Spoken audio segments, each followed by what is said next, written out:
So chapter by chapter చూద్దాము. ఈ 5 అధ్యాయాలు ఒక బ్రేక్ లాగా తీసుకొని 5 అధ్యాయాల్లో మనం నేర్చుకుంది ఏంటి చూద్దాము. దాని తర్వాత మళ్ళీ వచ్చే వారం నుంచి 6వ అధ్యాయం నుంచి మనం ముందుకు పోదాం. సో ముందుగా 1వ అధ్యాయంలో మనం చూసిన ఏంటి ముఖ్యంగానంటే ఇక్కడ క్రీస్తు అన్నిటికంటే సర్వాధిపతి అయి ఉన్నాడు. ఆయన అనేకమైన సంవత్సరాల నుంచి, అంటే దేవుడు ఇంతకుముందు మాట్లాడినప్పటికీ ఇప్పుడు దేవుడు తన కుమారుడి ద్వారా మనకి ఆయన గురించి మనకి జ్ఞానాన్ని ఇచ్చి ఉన్నాడని మనము 1వ అధ్యాయంలో చూస్తున్నాం. The final revolution of God and his creation is given by Jesus Christ అని మనము అర్థం చేసుకోవాలి. అందుకే ముఖ్య వచనాలు ఏంటి అని అంటే హీబ్రూ చాప్టర్ 1వ అధ్యాయము 1 నుంచి 2 వచనాలు ఏమని ఉంటే ఇంగ్లీష్లో చదువుతాం చూడండి. దాంట్లో ఏమని ఉందంటే, God who at various times in various ways spoken to time past to the fathers by the prophets has in these last days spoken to us by his son, whom he has appointed heir of all things, through whom also he made the worlds. So ఇక్కడ వాక్యం ద్వారానే లాస్ట్లో ఇంకా దేవుడు అనేక తరుణాల పాత నిబంధనలు చూసుకుంటే కళల ద్వారా, తలంపుల ద్వారా, పరిశుద్ధాత్మ నడిపింపు ద్వారా ముందు మాట్లాడాడు. కానీ ఇప్పుడు దేవుడు చివరికి తమ కుమారుడైన యేసుక్రీస్తు ద్వారా మనకి ఆయన గురించి మనకు రెవల్యూషన్ ఇచ్చిండు. నేను అంటే ఇది, నా ఆజ్ఞలు ఇవి, నా హృదయం ఇలాంటిది, నా నీతి కార్యాలు ఇలాంటివి అని మనకి వాక్యం ద్వారా మనకు తెలియజేసిండు అనమాట.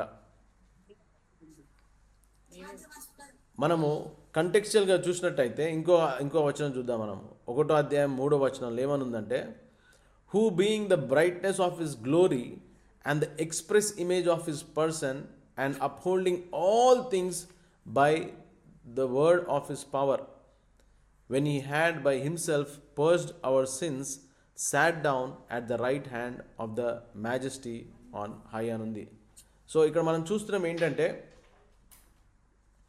ఇప్పుడే మనం చెప్పినట్టు Jesus being the brightness of his glory and the express image of his person, అంటే దేవుడు ఒక మానవ రీతిలో ఎట్లుంటాడు అని అంటే యేసుక్రీస్తు సాదృశ్యంగా మనకు తెలియజేసింది అన్నమాట. అందుకే మనం చూస్తాం మన గాస్పల్స్లో కూడా మరి జీసస్ ఎప్పుడైతే వాళ్ళ డిసైపుల్స్కి ఇదిగో నేను వెళ్తున్నాను తండ్రి యొద్దకి అన్నప్పుడు, అప్పుడు మన ఒక సందర్భంలో మనం చూస్తాం ఎట్లా అంటే, మాకు తండ్రి ఎలా ఉన్నాడో మాకు తెలియదు చూపించండి అంటే, అప్పుడు యేసుక్రీస్తు ఏమంటాడు, నన్ను చూస్తే తండ్రిని చూసినట్టే అని అంటాడు. సో మనం దీన్నే ఇంకొక ఎపిసోడ్లో కూడా పౌలు రాస్తాడు. కొలొస్సీయులకు రాసిన 1వ అధ్యాయము 15 నుంచి 17 వచనాల్లో ఇదే రాస్తాడు. ఏమనంటే, Jesus is the image of invisible God, the firstborn over all creation, for by him all things were created that are in heaven and on earth. So ఆయన ఈ సృష్టికి ముందే ఉన్నాడు, ఆయన ద్వారానే ఈ సృష్టి అంతా చేయబడ్డది. అలాగే ఆయన దేవునితో అనాది కాలం నుంచి ఉన్నాడని మనము చూస్తున్నాము. ఉట్టి హీబ్రూస్లే రాకుండా మనము కొలొస్సీయులకు కూడా అదే వచనాన్ని మనము చూస్తున్నాం. అట్లే మనము ఓల్డ్ టెస్ట్మెంట్లో చూసుకుంటే కీర్తనలు 2వ అధ్యాయము 7వ వచనంలో ఉన్నది. ఏమనంటే, I will declare the decree the Lord has said to me, you are my son, today I have begotten you అని ఉంది. ఇదే వచనాన్ని మళ్ళీ మనము గాస్పల్స్లో మనము తండ్రి మన జీసస్తో పాటు మళ్ళీ పీటర్ ఇంకా జేమ్స్ ఉన్నప్పుడు ఇదే మాట చెప్తాడు. అట్లనే జాన్ ద బ్యాప్టిస్ట్గా తోని కూడా పరిశుద్ధాత్మతో నింపేటప్పుడు తండ్రి అయిన దేవుడు తన కుమారు గురించి సాక్ష్యము ఇస్తాడనమాట. సో అందుకే అంటే మనం బైబిల్ని మనం ఒక్క చాప్టర్ చదివి ఇదే అంత దేవుని గురించి అని అనుకోలేము. The whole chapter addresses the main point, that is Jesus is our saviour అని. సో దీన్ని ఈ 1వ అధ్యాయంలో మనము ప్రాక్టికల్గా మనం నేర్చుకోవాల్సింది ఏంటి మన జీవితంలో, మన డే టు డే లైఫ్స్లో ఏంటంటే, we have to trust in Christ as the ultimate authority and revolution of God. కొన్ని వేరే విశ్వాసాలు మనకు చెప్తా ఉంటాయి. ఏమనంటే, Jesus was the latest version కాదు దేవుడి నుంచి, ఆయన తర్వాత మళ్ళా ఇంకొకరు వచ్చి లేటెస్ట్గా రెవల్యూషన్ దేవుని గురించి ఇచ్చారని నమ్ముతారు. ఒక్క నిమిషం ఐజాక్, నాని మ్యూట్ చేయనా అని నమ్ముతారనమాట. కానీ వాక్యంలో మనం చూసినట్లయితే ఏమని ఉన్నదంటే Jesus is the ultimate revolution from God the father. ఇంకా దాని తర్వాత మళ్ళీ మనకి ఇంకా దేవదూతలతో అవసరం లేదు, ఇంకో సువార్త అవసరం లేదు, ఇంకా మనకి ఇంకా ఏమి ఇంకా అడిషనల్గా వాక్యానికి సపోర్ట్గా చేస్తూ మనకి ఇంకా వేరే జ్ఞానం అవసరము లేదు. మన డే టు డే లైఫ్లో, ఈ టెక్నాలజికల్ లైఫ్లో ఎన్నో కొత్తగా వస్తూ ఉంటాయి. గాస్పల్ని యాడ్ చేస్తూ, లేకపోతే దేవునికి ఇంకా యాడ్ చేస్తూ, లేకపోతే దేవుని నుంచి ఇంకా డీవియేట్ కావడానికి మనకి ఏవో కొత్త విషయాలు చెప్తూ ఉంటాయి. కానీ అవన్నీ మనకి అవసరం లేదు.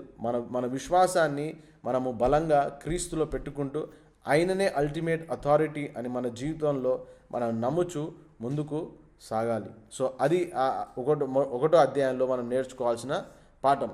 రెండో అధ్యాయం మనం చూసినట్లయితే ఏమని ఉంటుందనంటే this is a little bit serious. ఇప్పుడు మనకి స్టార్టింగ్ ఫస్ట్ చాప్టర్లో ఇంట్రడక్షన్ ఇచ్చిండు, సెకండ్ చాప్టర్లో కొంచెం సీరియస్ అవుతున్నాడు. ఎవరైతే రచయిత ఏమంటుండంటే this is a warning to believers. మనకు తెలుసు ఎందుకు హీబ్రూలు రాయబడ్డదని అంటే, నేను గత వారాలుగా చెప్తున్నట్టు పర్సిక్యూషన్ వచ్చినప్పుడు ఎవరైతే విశ్వాసులు అవుతున్నారో, జుడాయిజం నుంచి క్రైస్తవులు అయినరో, యేసుక్రీస్తుని తమ రక్షణగా స్వీకరించి మళ్ళీ ఎప్పుడైతే పర్సిక్యూషన్ ఎక్కువైతా అంటే మళ్ళీ వాళ్ళ పాత విశ్వాసానికి వెళ్తున్నారో వాళ్ళకి ఒక హెచ్చరికగా రాయబడిన పత్రికనే హీబ్రూస్ పత్రిక. కాబట్టి ఇక్కడ రెండో అధ్యాయంలో ఇక్కడ ఏమన్నంటే pay attention to Jesus message of salvation to avoid drifting away. చాలా బాధాకరమైన విషయం ఏంటంటే, నేను లండన్లో వెళ్ళినప్పుడు అసలు చర్చులన్నీ ఖాళీ, క్రైస్తత్వం అసలు లేనే లేదు అక్కడ. పాత చర్చుల బిల్డింగ్లు చెక్కు చెదరకుండా మంచిగా ఉన్నాయి తప్ప జనాలు మాత్రం అందులో లేరు. విశ్వాసం అసలు అంతకంటే లేదు. అసలు ఇంత అడ్వాన్స్డ్ కంట్రీ, ఎంత మంచిగా కట్టడాలు కానీ అవి ఉన్నాయి, కానీ క్రైస్తవ జీవితంలో డ్రిఫ్ట్ అయిపోయినారు. అక్కడ ఫ్యామిలీ ప్రేయర్ అంటే చాలా అరుదు అంట.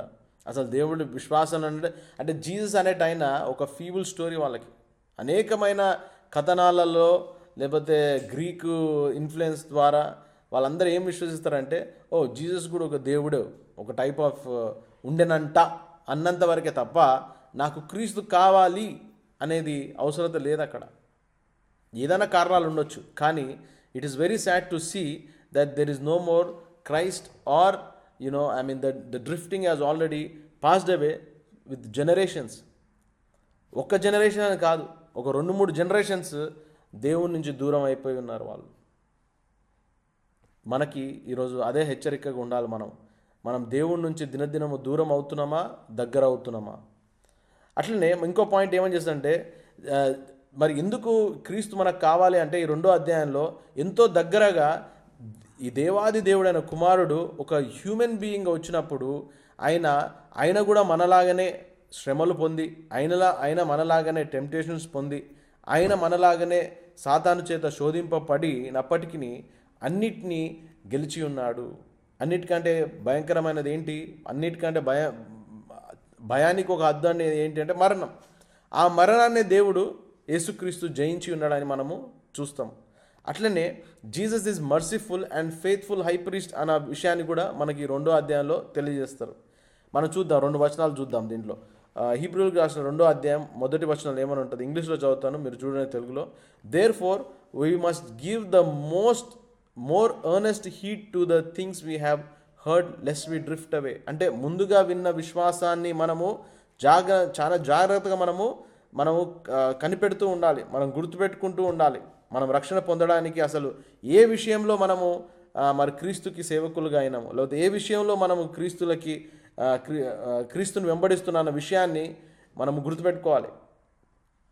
చాలాసార్లు అది మర్చిపోయే మనము దేవుని నుంచి దూరంగా వెళ్ళిపోతూ ఉంటాం. అంటే కొందరు మరి మరణపాయ స్థితిలో ఉన్నప్పుడు, వారు మరి అనారోగ్యంతో ఉన్నప్పుడు దేవుడు వాళ్ళని స్వస్థపరిచిండేమో, దాని ద్వారా వాళ్ళు విశ్వాసం పొందుకొని వచ్చారేమో. సో అది ఎప్పుడు గుర్తుపెట్టుకోవాలి. ఇంకొరు మంది మరి వాళ్ళ జీవితంలో అనేక శ్రమలు పొంది కానీ, లేకపోతే మరణపాయ స్థితిలో ఉన్నప్పుడు కానీ, ఏ విధంగా అయితే దేవుడు వాళ్ళని తీసుకొని వచ్చిండో ఆ విషయాన్ని వాళ్ళు గుర్తుపెట్టుకోవాలి. ఎందుకంటే విశ్వాసానికి అది పునాదిగా ఉంటుంది వాళ్ళకి, కాబట్టి అది ఎప్పుడు మర్చిపోకుండా ఉండాలి. అలాగే మనము 2వ అధ్యాయము 18వ వచనం చూసినట్టయితే ఏమున్నది? For in that he himself has suffered being tempted, he is able to aid those who are tempted. ఇది చాలా ముఖ్యం. ఇది అంటే మనం అనుకుండొచ్చు, దేవా నీకేం తెలీదు, నేను పడుతున్న కష్టాలు, నేను నేను అనుభవిస్తున్న నరక వేదన, లేకపోతే ఇంకా వేరే వేరే వేరే ఇంకా వేరే ఎట్లాంటి శ్రమలు అయినప్పటికీ. సో నేను ఒకటి అబ్జర్వ్ చేసేది ఏంటంటే, జోక్గా చెప్తున్నాను, ఎంత అడ్వాన్స్ కంట్రీ పోతే జనాలు అంత అశాంతిగా సంతోషం లేకుండా ఉంటారు అనమాట. ఎందుకు అనంటే ప్రెషర్, స్ట్రెస్ తోని మీకు అందరికీ తెలుసు అనుకుంటా, నేను కొన్ని వీడియోస్ కూడా షేర్ చేసినాను. లండన్ ట్యూబ్ అంటారు. లండన్ ట్యూబ్ అంటే transportation system, under ground railway system. So నేను అక్కడ ఉన్న వాళ్ళందరూ నన్ను అడిగినప్పుడు, ఎలా అనిపించింది బ్రదర్ మీకు లండన్ అని, లేకపోతే క్రైస్తవులు కాకుండా ఇంకా వేరే స్నేహితులు అడిగినప్పుడు వాళ్ళకి ఇదే చెప్పిన ఏంటంటే, I don't see joy in people's face. ఎవరు సంతోషంగా లేరు అక్కడ. ఎవరు they are having long faces and tired faces. ఎందుకు అనంటే, నేను ఆలోచించినప్పుడు నాకు అనిపించింది ఏంటంటే, they are already stressed with jobs, financial burdens, ఇంకేదైనా ఉండొచ్చు. సో ఆ సంతోషం అనేది లేదు, ఫేడ్ అవుట్ అయిపోయింది మనుషుల జీవితంలో నుంచి. వాళ్ళు అనుకుంటుండొచ్చు, అది కూడా ఒక కారణం ఉండొచ్చు, దేవా నీకు తెలియదు నేను ఎలాంటి శ్రమలు పడుతున్నానో అని, నేను ఎలాంటి ఫైనాన్షియల్ బర్డన్ అనుభవిస్తున్నానో, నేను ఎంత కష్టపడుతున్నానో అని మనం అనుకుంటుండొచ్చు. కానీ ఈరోజు మనం గుర్తు చేసుకోవాల్సింది ఏంటంటే, Jesus also has face that temptation, that burden like every human being. But in all these things ఆయన చేసింది మనం చేయండి ఒకటి ఏంటంటే, ఈ అన్ని విషయాలలో కూడా ఆయన తనకు తాను ఉదయాన్నే లేచి ఒక సమయము తండ్రితో గడిపేవాడు. I think that is the important thing that we are not doing today as a generation. అది ఆ ప్రాక్టీస్ అనేది వెళ్ళిపోతుంది. ఇప్పుడు మా అమ్మ పాడిన పాట, మా అమ్మమ్మ పొద్దున 4 గంటలకు లేచి పాడేది ఈ పాట. ఎన్నో ఉదయాలు నేను ఈ పాట వింటూ లేచిన ఉదయాలు ఉన్నాయి నాకు. సో ఆ వేకువజామునే లేచి ప్రభుని వెతికే ఆ తాపత్రయము ఇప్పుడు లేదు మనలో. అందుకే భారం అంతా మనమే మోసుకొని ముందుకు పోతున్నాం. అందుకే మనం సంతోషంగా దేవుడిచ్చిన ఈ సంతోషాన్ని, మనము సంతోషకరమైన జీవితాన్ని మనము ఆనందంగా గడపలేకపోతున్నాం. మరి ఇదే విషయము ఫిలిప్పీయులు రాసిన 2వ అధ్యాయము 7 నుంచి 8వ వచనాలు కూడా మనం కంటెక్స్చువల్గా చూస్తాం. ఏమంటే, but God made himself of no reputation, taking the form of a bond servant and coming in the likeness of men, and being found in appearance as a man, he humbled himself అని మనము చూస్తున్నాము. ఒక సాధారణ మనిషిగా ఆయనకు కూడా ఆకలేసినప్పుడు కష్టపడి పని చేసి మరి ప్రయాణాలు చేసి, ఇంకొక కంప్లైంట్ ఏంటంటే, ఈ ప్రయాణంలో నాది ఆ చలికి లండన్ అంటే ఆ city is all built on railway system. 1800స్లోనే వాళ్ళు ఈ టాంగాలు, గుర్రాలు ఎక్కొద్దు, ఈ రోడ్ల మీద ట్రాఫిక్ ఉండొద్దని చెప్పి అండర్ గ్రౌండ్ సిస్టమ్ పెట్టిండ్రు. సో అండర్ గ్రౌండ్ సిస్టంలో ప్రాబ్లం ఏంటంటే, మీరు బ్యాగ్ ఉన్నా ఏదున్నా కానీ నడకనే. మాకేమో ఇక్కడ కార్లకు అలవాటు అయిపోయి అక్కడ ఒకటేసారి నడవాలనేసరికి కాలు నొప్పులు వచ్చినాయి. కానీ యేసుక్రీస్తు కూడా అప్పుడు ఒక ఊరు నుంచి ఇంకో ఊరు తిరగాలంటే చూమంతరని చెప్పి ఇక్కడ మాయమే అక్కడ పేరేం కాలేదు. ఆయన కూడా కాలి నడకనే నడిచిండు. సో మనం చూస్తున్నాం ఏంటనంటే, God humbled himself as a normal human being. He knows our problem. మనం ఎక్కడ కంప్లైంట్ చేయలేం, దేవా ఈ పరిస్థితి నేనున్నా నీకు తెలియదు అని అనలేము. కాబట్టి ఇవన్నీ కష్టాలతో మనం ఎక్కువ కేంద్రించినప్పుడు మనం డ్రిఫ్ట్ అయ్యే ఛాన్సెస్ ఉంటాయి. పర్సిక్యూషన్ కూడా వచ్చినప్పుడు మనం డ్రిఫ్ట్ అయ్యే ఛాన్స్ ఉంటాయి. కాబట్టి మనం డ్రిఫ్ట్ కాకుండా క్రీస్తు మీద కేంద్రీకంగా ఉండాలన్నదే 2వ అధ్యాయంలో మనము చెప్తున్నాం. ఇంకో వచనం చూద్దాం. ఐజాయా 53వ అధ్యాయము 4 నుంచి 5వ వచనాలలో ఉంటుంది. ఏమనంటే, surely he has borne our griefs and carried our sorrows, yet he esteemed him stricken, smitten by God and afflicted. So మనం ఇక్కడ చూస్తున్నాం ఏంటంటే, ఐజాయాలో ముందే ప్రవచించబడినట్లు మరి క్రీస్తు మన బాధలకి, మన కష్టాలన్నీ ఆయన అనుభవించి నలగొట్టబడి మరి అది దేవుడితో స్వీకరించబడ్డదని మనము చూస్తున్నాం. దేవుని ద్వారా స్వీకరించబడ్డదని మనము చూస్తున్నాము. So God has gone through, Jesus as a human being has gone through all the griefs and all the pain and suffering that we can imagine. నిజంగా ఆ దేశంలో, ఈ దేశంలో, భారతదేశంలో, ఏ దేశంలో అయినా సరే మానవుడు యోబు పత్రికలో రాసినట్టు వాడు పుట్టుకనే వాడి జీవితం మొత్తం శ్రమలతోనే నిండి ఉన్నదన్నాడు. అట్లనే జీవనోపాధి కోసము అనేక మంది, వాళ్ళ కుటుంబ పోషణ కోసము అనేక మంది పడుతున్న కష్టాలు చూస్తూ ఉంటే ఐ కుడ్ రిలేట్ దట్. నేను ఇన్ని దేశాలు తిరిగిన తర్వాత ఒక ఒక ఒక కాన్స్టెంట్ థింగ్ ఏంటంటే లైవ్లీహుడ్ కోసము అనేక మంది అనేక కష్టాలు పడుతున్నారు. మరి దీనికి ఎలా వచ్చింది? ఇది మనం చూసినట్టయితే ఆయన ఆజ్ఞని మనం అతిక్రమించినప్పుడే, ఏదైతే ఆదాము ఎప్పుడైతే చేసిండో ఏమన్నాడు దేవుడు, మీరు కష్టపడి మీరు పని చేస్తారు అని శపించింది. కాబట్టి దాని ద్వారా మనం అందరము ఈ పని చేసుకునే స్థితిలో ఉన్నాం. కానప్పటికీ మళ్ళా మనకి ఇంకొక దారి దేవుడు కల్పించింది. ఏంటంటే మన భారం అంతా ఆయన మీద వేసినట్లయితే ఆయన మనకి సమస్తం కావాల్సినంత సమకూరుస్తాడు. చూడండి, కష్టపడటం ఒక ఎత్తు అయితే కష్టానికి ప్రతిఫలంగా రావడం అనేది దేవుని దగ్గర నుంచే వస్తుంది. దేవుడి దగ్గరనే దాన్ని, మన కష్టానికి ప్రతిఫలంగా మనకి ఇచ్చేది దేవుడు మాత్రమే. మనం సొంతంగా ఎక్కువ కష్టపడి ఎక్కువ మనము పొందుకోలేము. అట్లా పొందుకున్నట్లయితే ఇప్పటికల్లా అందరూ అంటే నీతిగా న్యాయంగా చేయాలనుకుంటే ఇప్పటికల్లా చేసిన వాళ్ళు అంటే దేవుని మీద విశ్వాసం పెట్టకుండా కూడా పొందేవారు ఉన్నారు. కాకపోతే మనలాగా వాళ్ళు థ్యాంక్ఫుల్గా ఉండలేరు. ఎవరైతే దేవుని మీద ఆధారపడి దేవుడి చేతుల ద్వారా వాళ్ళు పొందుకున్న వాళ్ళకి ఎంతో కృతజ్ఞత భావంతో ఉంటారు. వాళ్ళు దేవుని సన్నిధిలో ఎప్పటి కదలకుండా నిలబడి ఉంటారన్నమాట. సో ఇది మన ప్రాక్టికల్ జీవితంలో మనం ఈ రెండో అధ్యాయాన్ని ఎలా మనం పాటించాలంటే, we have to recognize that our need for salvation and avoid spiritual complacency by regularly examining our spiritual growth. అంటే కంప్లసెన్సీ మనకు రావద్దు. మనం ప్రతి సండే చర్చికి పోతున్నాం కదా, మనకు కొన్నిసార్లు ఏమవుతుందంటే నేను అనుకునేవాడిని, అంటే నా అప్రోచ్ ఇది, తెలిసిన వచనాన్ని ఎవరన్నా షేర్ చేస్తున్నప్పుడు ఈ వచనం నాకు తెలుసు అని చెప్పేసి ఒక కంప్లసెన్సీకి పడతాం. మైండ్ ఒక కంఫర్ట్ జోన్కి వెళ్ళిపోతుంది.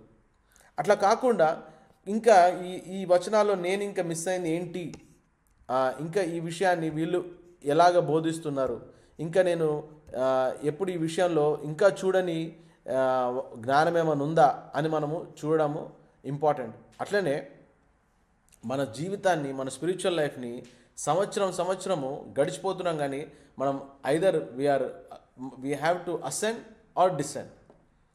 మనం ఇంకెక్కువ ఎదుగుతున్నామా లేకపోతే తరిగిపోతున్నామా, ఉన్న స్థానాన్ని పోగొట్టుకొని ఇంకా కిందికి వెళ్తున్నామా అన్నది మనము గమనిస్తూ ఉండాలి. అది చాలా ఇంపార్టెంట్.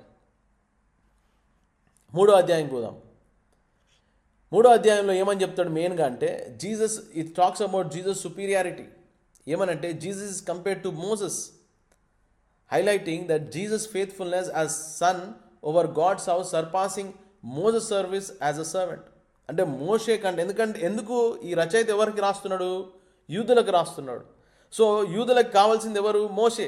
ధర్మశాస్త్రం ఇవ్వబడ్డది మోషేతో కాబట్టి మోషేని ఉద్దేశించి ఏమని చెప్తున్నాడంటే, క్రీస్తు మోషే కంటే ఎక్కువ గల విశ్వసనీయుడు అని ఇక్కడ మనకి తెలియజేస్తున్నాడు. As a servant he has surpassed Moses service.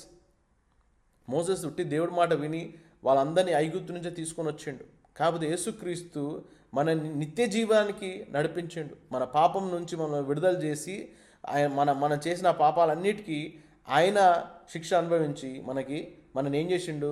నిత్య జీవానికి మనకి నడిపించిండు. అట్లనే 3వ అధ్యాయం మనం ఏం ఎగ్జార్ట్ చేస్తుంది అంటే, it encourages believers to maintain confidence in the hope in Christ, warning against unbelief and disobedience. ఇంత నడిపించిన వాళ్ళని మనము తొందరగా భయాల ద్వారానో, అవసరాల ద్వారానో, ఇంకా దేని ద్వారానో మనం అవిశ్వాసంలో పడిపోతాం. క్రైస్తవ జీవితంలో ఏదైతే స్థాయిని మనము పొందుకున్నామో, మన జీవితంలో పొందుకున్న కష్టాలు కానీ లేకపోతే ఇంకా ఏమన్నా సమస్యల ద్వారా మనము అవిశ్వాసంలో పడిపోతాం. లేకపోతే అప్పుడప్పుడు ఏం చేస్తామనంటే మనము డిసొబీడియంట్ అయిపోతాం. సో అలా కాకుండా కాపాడుకోవాలన్నదే ఈ 3వ అధ్యాయంలో మనకి చెప్తారు. అలాగే మరి ఒక స్ట్రిక్ట్ వార్నింగ్ కూడా ఈ 3వ అధ్యాయంలో ఉన్నది.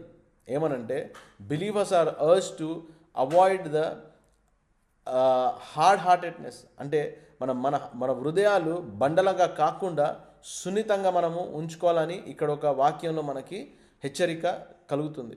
మనం చూద్దాం ఇప్పుడు హీబ్రూలు రాసిన 3వ అధ్యాయము 3వ వచనంలో 3వ అధ్యాయం 3వ వచనంలో ఏమన్నదంటే, for this one has been counted worthy of more glory than Moses in as much as he who build the house has more honour than the house. So ఇక్కడ మనం చూస్తున్నాం ఏంటంటే మోషే కంటే ఎక్కువగా మరి దేవుడు యేసుక్రీస్తు మహిమ కలిగిన వాడు. ఎందుకంటే ఆయన కట్టడంలో కాదు, ఆయన కట్టు వాడై ఉన్నాడని మనం ఇక్కడ చూస్తున్నాము. అదే హీబ్రూ అధ్యాయంలో 3వ అధ్యాయం 12వ వచనం ఏమనంటే, be aware brethren lest there be any of you have an evil heart of unbelief in departing from the living God. మరి అవిశ్వాసంలో క్రీస్తు నుంచి దూరంగా అవుతారు ఏ విషయం ద్వారా అని అంటే, దానికి ప్రధాన కారణం ఏంటంటే అవిశ్వాసం ఏ విధంగా వస్తుంది అని అంటే, వాక్యాన్ని నమ్మకుండా ఉండడమే, లేదా వాక్యానికి మనము ఒబీడియంట్గా ఉండకపోవడమే, లేకపోతే మన జీవితంలో ఏదైతే విషయాన్ని మనకు అర్థం కాకుండా ఉందో అది వాక్య జ్ఞానానికంటే మనం ఎక్కువైతే స్థలం ఇస్తామో అప్పుడు అవిశ్వాసంలోకి మనము పడిపోతాము. ఆ అవిశ్వాసంలో పడి కొంచెం కొనసాగినప్పుడు ఏమైపోతుంది, మన హృదయము బండలాగా మారిపోతుంది. అప్పుడు దేవుని వాక్యము ఫలించదు. దేవుని యందు మనం భయము ఉండకుండా అయిపోతాం. అదే కొన్నిసార్లు మనం చూసినట్లయితే కొందరు రక్షణ పొందిన విశ్వాసంలో కొద్ది కాలం కొనసాగిన ఎందుకు సడన్గా అట్లా అయిపోతారంటే అవిశ్వాసంలో పడిపోయినారు కాబట్టి, పడిపోయి వాళ్ళ హృదయాలు బండలాగా మారిపోయినాయి కాబట్టి వారు దేవుని వాక్యానికి కూడా విధేయులుగా ఉండటం లేదు. సో మనం కూడా అలా పడకుండా ఉండడానికి హెచ్చరికగానే ఈ 3వ అధ్యాయం మనం చూస్తాం. ఇక్కడ మరి కంటెక్చువల్గా మన వేరే అధ్యాయాలలో కూడా మనం బైబిల్ని ఎప్పుడైనా సరే ఒకటే వాక్యం ద్వారా చూడొద్దు. అదే కంటెక్స్ని వేరే పత్రికలో కూడా అదే కంటెక్స్లో రాయబడి ఉన్నది. That is the speciality of Bible. మనం నంబర్స్ చాప్టర్ 12:7 చూస్తాం, పాత అధ్యాయము. దాంట్లో ఏమన్నాడంటే, not so with my servant Moses, he is faithful in all my house అని మోషే గురించి మరి ఇక్కడ సాక్ష్యం ఇవ్వబడుతుంది. కానీ మన హీబ్రూ పత్రికలు చూసినట్టయితే మోషే కంటే శ్రేష్ఠుడు యేసుక్రీస్తు అని మనం ఇక్కడ చూస్తున్నాము. అలాగే యోహన పత్రిక 1వ అధ్యాయం 17వ వచనంలో ఏమనంటే, for the law was given through Moses but grace and truth came through Jesus Christ. మరి ధర్మశాస్త్రం అయితే మోషే ద్వారా ఇవ్వబడ్డది, కానీ కృప ఇంకా సత్యము ఎవరి ద్వారా వచ్చినాయి అంటే యేసుక్రీస్తు ద్వారా వచ్చినాయి.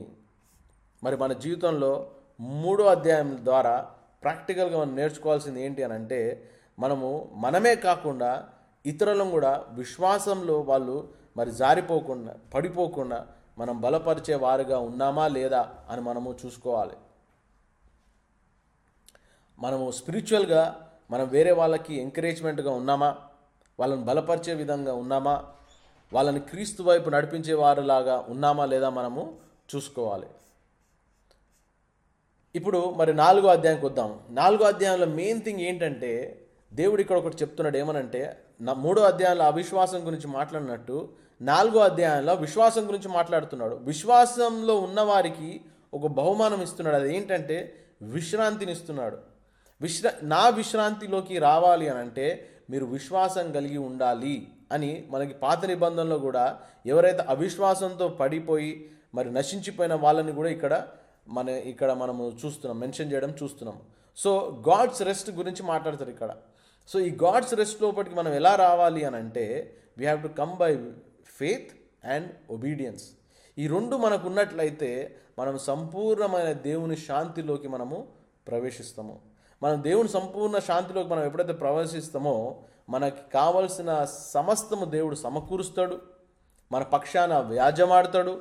మనకి ఏ లోటుపాట్లు రాకుండా వచ్చినప్పటికీ అది సరి అయిన సమయంలో దాన్ని సమకూరుస్తాడు.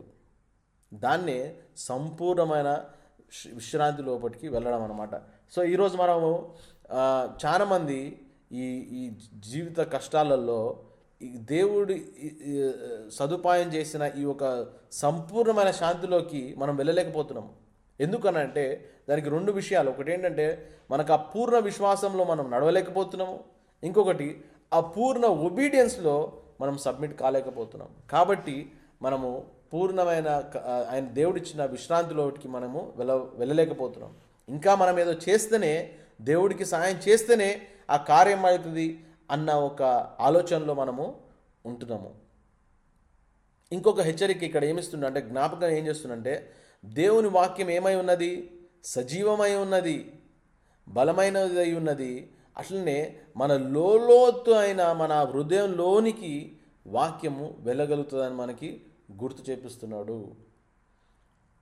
అలాగే మరి యేసుక్రీస్తు మరి ప్రధాన యాజకుడే కాకుండా ఆయన is a compassionate high priest who understands our every weakness and encourages us to seeking mercy and grace అన్న విషయాన్ని మనకి ఇక్కడ గుర్తు చేపిస్తున్నాడు. మనం చూద్దాం ఇప్పుడు హీబ్రూల్ 4వ అధ్యాయము 12వ వచనంలో మనం చూసినట్లయితే ఏమనుందంటే, for the word of God is living and powerful and sharper than any two-edged sword. మన ఎలాంటి ఆలోచనకైనా సరే దేవుని యొక్క వాక్యము దాని ఆలోచనని, అంటే ఏదంటే దేవునికి విరుద్ధంగా ఉన్న ఆలోచనని తీసివేస్తుంది.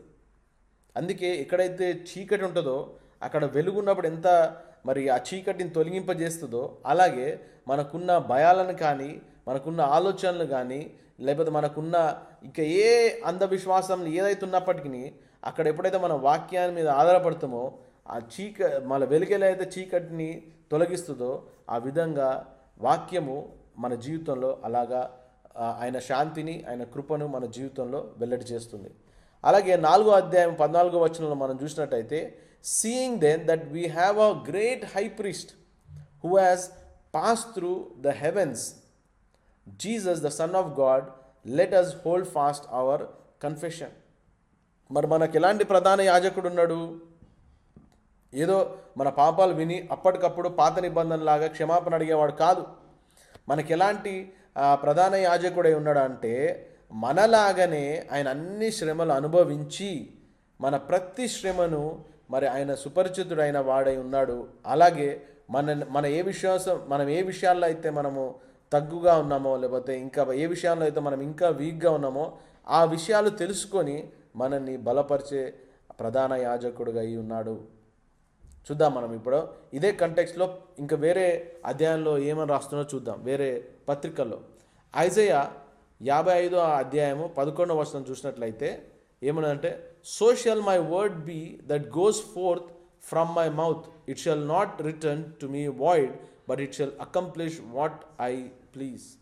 ఇక్కడ చూద్దాం మనము ఏమంటున్నాడు, దేవుడు అంటున్నాడు, నా వాక్యము నా నోట్లోంచి వెళ్ళిన తర్వాత నిత్యముగా అది ఫలిస్తుంది.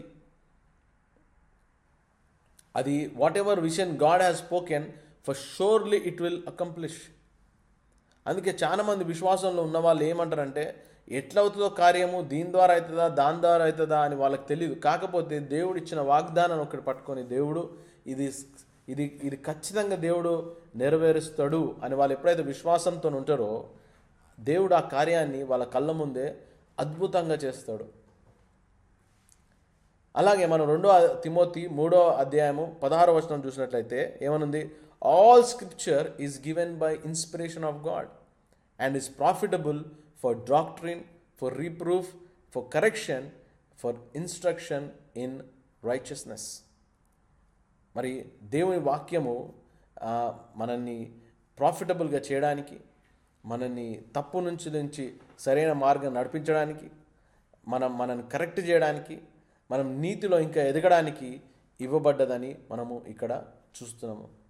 మరి దీన్ని మన జీవితంలో ప్రాక్టికల్గా మనం ఎలా దీన్ని మనం ఇంప్లిమెంట్ చేసుకోవాలంటే, మనం నిత్యమైన మరి 4వ అధ్యాయం పరంగా మనం నిత్యమైన శాంతిలోనికి వెళ్ళాలంటే మనం పూర్ణ విశ్వాసము వాక్యమందు పెట్టాలి.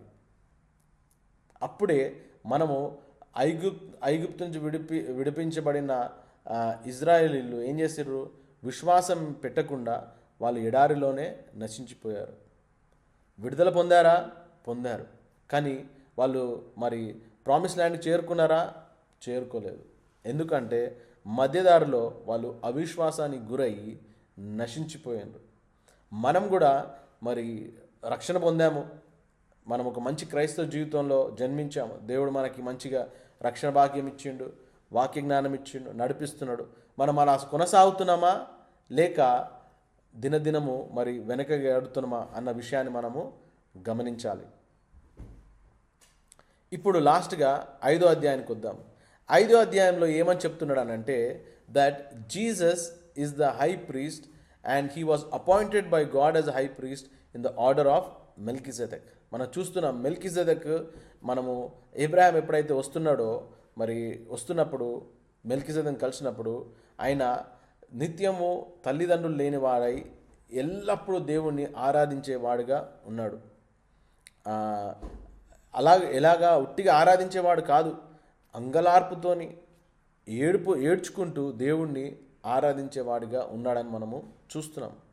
అదే రీతిలో మరి యేసుక్రీస్తు ప్రధాన యాజకుడై ఆయన కూడా తండ్రి యొద్ద విలపించి మరి అంగలారుస్తూ ఏడ్చేవాడిగా ఉన్నాడని మనము వాక్యంలో చూస్తున్నాము. అలాగే Jesus learned obedience through suffering during his earthly ministry. మరి శ్రమల ద్వారా ఆయన ఏదో ఆయన పాపంలో ఉండి మరి విధేయడం నేర్చుకోవడం కాదు, కాకపోతే మనం ఏం చూస్తున్నాం అనంటే మరి వాటన్నిటిని ఎక్స్పీరియన్స్ అయ్యిండు suffering, but yet he was obedient to God's word and he has experienced every suffering that man can face or endure in this life. అట్లే మనం ఏం చూస్తున్నాం అనంటే మనల్ని ఈ 5వ అధ్యాయం మనల్ని దేని విషయంలో మనల్ని ఎంకరేజ్ చేస్తుందంటే to to to to progress from basic teachings to deeper understanding of righteousness. అదే మనం చేస్తున్నాం. ఏదో పైన మనది కాకుండా మనము ఇన్ని సంవత్సరాలు అయినప్పటికీ ఏదో మనము ఇంకా వినేవారిగా కాకుండా మనము పాటించేవారిగా ఉండాలన్నదే ఈ 5వ అధ్యాయం మనల్ని హెచ్చరిస్తుంది. అలాగే మనము ఈ విషయం ద్వారా మనం అదే కదా మనం ఇప్పుడు ఈ ప్రతి గురువారం మనం ఎందుకు చేస్తున్నాము, మనం ఏదో తొందరగా కంప్లీట్ చేసుకుంటూ వెళ్ళిపోవడం కాకుండా మనం ఏం చేస్తున్నాము, ఇంకా డీప్గా మనం వాక్యాన్ని పొందుకుంటున్నాం. ఎందుకనంటే రేపటి రోజు నాకు ఒక ఆలోచన ఏముందంటే ఎక్కడ పోయినాను హీబ్రూ పత్రిక ఏంటిది అనంటే ప్రతి ఒక్కరు విన్నవాళ్ళు ఇక్కడ అందరు జాయిన్ అయిన వాళ్ళు చెప్పగలగాలి. 1వ అధ్యాయంలో ఏముంది, 2వ అధ్యాయంలో ఏముంది, 3వ అధ్యాయంలో ఏముంది, 5వ అధ్యాయంలో ఏముంది, అసలు హీబ్రూ పత్రిక దేని గురించి మాట్లాడుతుంది అన్న విషయాన్ని మనము గ్రహించినట్లయితే రేపు మన విశ్వాస జీవితంలో మనమే కాకుండా ఇతరులను కూడా బలపరిచేవాడిగా మనము ఉంటాము. 2 వచనాలు చూసుకుందాము. హీబ్రూలో రాసిన 5వ అధ్యాయము 5వ వచనము. So also Christ did not glorify himself to become high priest, but it was he who said to him, you are my son, today I have begotten you. So ఇక్కడ మనం చూస్తున్నాం ఏంటంటే Christ did not glorify himself to become high priest. యేసుక్రీస్తు ప్రధాన యాజకుడుగా ఆయనకైనా ఏర్పరచుకోలేదు, దేవుడు ఆయనను ఏర్పరిచి ఉన్నాడు, దేవుడు ఆయనను మహిమపరిచి ఉన్నాడు. దేవుడు ఆ హై ప్రీస్ట్కి కావాల్సిన యోగ్యతలన్నీ యేసుక్రీస్తుకి ఇచ్చి ఉన్నాడని మనము ఇక్కడ చూస్తున్నాము. ఫస్ట్ హై ప్రీస్ట్కి కావాల్సిన క్వాలిటీస్ ఏంటి అంటే he should be accepted by God, he should be sinless. అదే యేసుక్రీస్తు అయి ఉన్నాడు. అందుకే whenever we see in the revelations Jesus is portrayed as lamb also, but at the same time he is portrayed as lion of Judah also. So పాపం లేనివాడిగా ఉన్నాడు. అలాగే దేవుడు మరి 2వ రాకడ వచ్చినప్పుడు మరి he is going to come as the king of kings అని మనము చూస్తున్నాము. అలాగే 5వ అధ్యాయం 12వ వచనం చూసినట్టయితే for though by this time you ought to be teachers you need someone to teach you again the first principles of oracles of God. So ముఖ్యంగా ఇది రాసింది యూదులకి, అది గుర్తుపెట్టుకోవాలి మనం. కాకపోతే మనం వాళ్ళకి రాసిన పత్రికలో మనం నేర్చుకుంటున్నాం ఏంటంటే మనము కూడా ఏదైతే సువార్త, ఏదైతే రక్షణ, ఏదైతే సత్యం మనం విని ఉన్నామో అది మనం మర్చిపోకుండా ఉండాలి. ఇంకొకటి విన్నవారిగానే కాకుండా మన దినదినము విశ్వాసంలో వినేవారి కాకుండా దాన్ని నేర్చుకొని చెప్పేవారిగా కూడా ఉండాలి.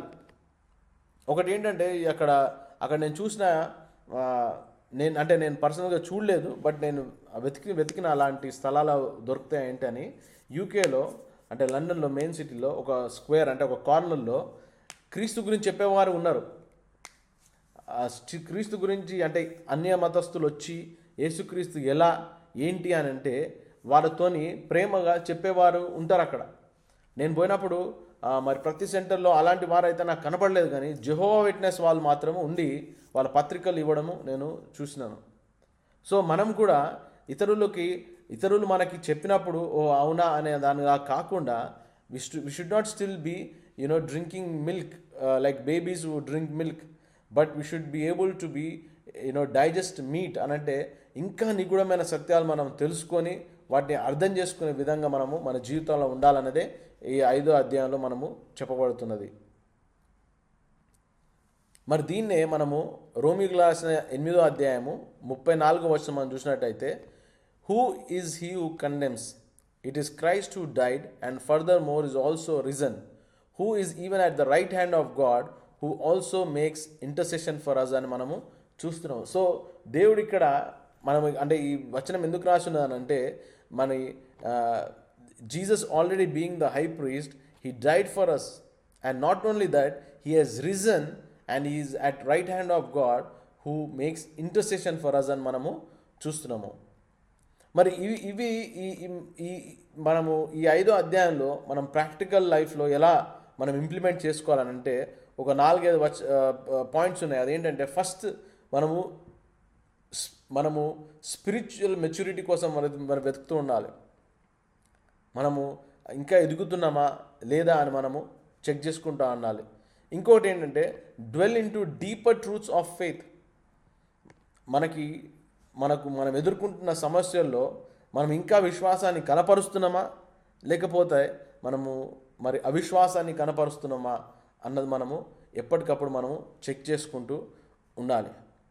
ఇంకోటి commit to regular Bible study. మనం ఇట్లా కుటుంబంలో కాకుండా మనకున్న ఫ్రీ టైంలలో మనం వాక్యాన్ని మనం చదువుతున్నామా, వింటున్నామా, ఏదైనా వాక్యం మన హృదయాన్ని తట్టిందా, ఏదైనా వాక్యం మన హృదయంలో మనము ఆలోచిస్తున్న విషయాన్ని కరెక్ట్గా అడ్రస్ చేస్తుందా.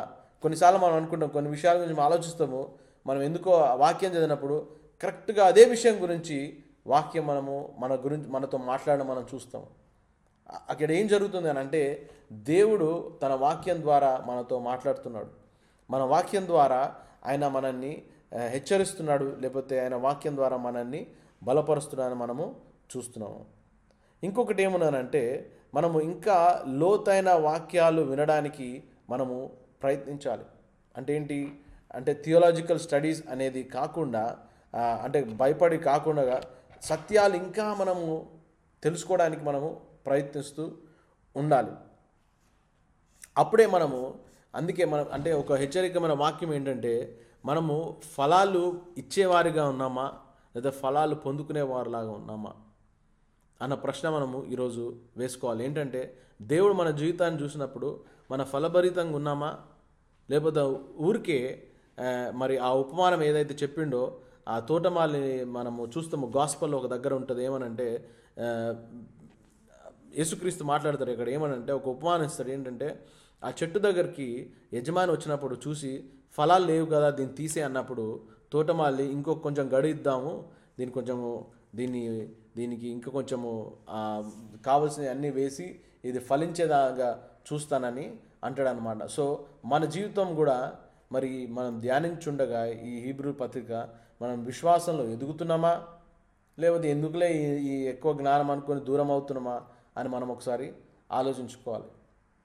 నేను చూసిన ఈ చిన్న తరుణాలు ఏంటంటే దినదినము సంఘంలో జనాలు పైపైన వాళ్ళ అవసరతల కోసమే వస్తున్నట్టు అనిపిస్తుంది నాకు. కానీ నిజంగా మనం చూసుకున్నట్లయితే దేవుడు ఇక్కడ ఏమంటుంది తన వాక్యం ద్వారా అయితే ఎప్పుడైతే తన వాక్యాన్ని మనం వెతుకుతామో మనకు కావాల్సిన సమస్తం దేవుడు సమకూరుస్తా అంటుండు. నువ్వు సంపాదించుకుంటా అంటలేడు, సమకూరుస్తా అంటుండు. అంటే వాటికి అవే మనకు అలా వస్తాయి, మనకు అలా దీవించబడతాము. మనం చేయాల్సిన ముఖ్యం ఏంటంటే మన విశ్వాసము ఆయన మీద పెడుతున్నామా, ఆయనతో మనం నడుస్తున్నామా, ఆయన వాక్యానికి మనము లోబడి ఉంటున్నామా అన్నదే మనము చూసుకోవాలి. అయినో ఇది కొంచెం ఎక్కువ ఉండొచ్చు ఈరోజు మనం అర్థం చేసుకోవడానికి, but this is a good stop to stop and ponder what we have meditated all this 5 chapters. ఈ 5 అధ్యాయాల్లో మనం నేర్చుకుంది ఏంటి అని అంటే, క్లుప్తంగా చెప్పాలంటే, it is all pointing out to Jesus and also it is pointing out to అస్.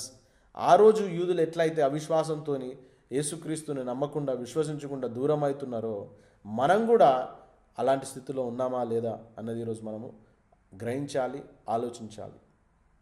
ప్రార్థించుకుందాం. పరిశుద్ధుడా, ప్రేమగల మా తండ్రి, నీ కృపలో, ధన్యతలో ప్రభా, ఈ వాక్యాన్ని మేము వినుటకు, నేను పంచుకోవడానికి మీరు ఇచ్చిన ఈ కృపను బట్టి వందనాలు తండ్రి. ఈ 5 అధ్యాయంలో ప్రభా మేము చూస్తున్నది సర్వోన్నతుడైన మీ కుమారుని ప్రభా మా కోసం మీరు ప్రధాన యాజకుడిగా పంపి, మేమేమైతే శ్రమలు అనుభవిస్తున్నామో ప్రభా, వాటన్నిటిని ప్రభా ఆయన అనుభవించి, ఈ లోకంలో ఉన్నప్పటికీ, శ్రమలు అనుభవిస్తున్నప్పటికీ, ఆయనలో ఏ పాపం లేకుండా తండ్రి మా ఒక పాపాల కోసం తండ్రి ఆయన మీద మోపుకొని భరించి మరణించి దేవా మరి తిరిగి పునరుద్ధానుడై మా కోసము తండ్రి ఇదిగో నీ వద్ద ప్రార్థిస్తున్నట్లు మేము చూస్తున్నాం తండ్రి. కాబట్టి మేము ఎదుర్కొంటున్న ప్రతి ఒక్కళ్ళము మేము ఎదుర్కొంటున్న మా సమస్యలలో తండ్రి మేము వ్యాజ్యమాడడం కాకుండా మా సమస్తమైన భారాన్ని మీ మీద మోపుతూ ఆ విశ్రాంతి, ఆ సంపూర్ణమైన విశ్రాంతిని మేము పొందుటకు మాకు సహాయం చేయమని ప్రార్థిస్తున్నాం తండ్రి. ఈ వాక్యాన్ని సాతాను దొంగలించకుండా, ఈ జీవితంలో ఉన్న విషయాలను ప్రభా మరి మేము ఎక్కువ కేంద్రీకరించకుండా ఇదిగో మీ వద్ద విన్న వాక్యాన్ని మేము అవలంబించుటకు సహాయం చేయమని యేసయ్య పరిశుద్ధ నామములో అడిగి ప్రార్థిస్తున్నాం తండ్రి. ఆమేన్.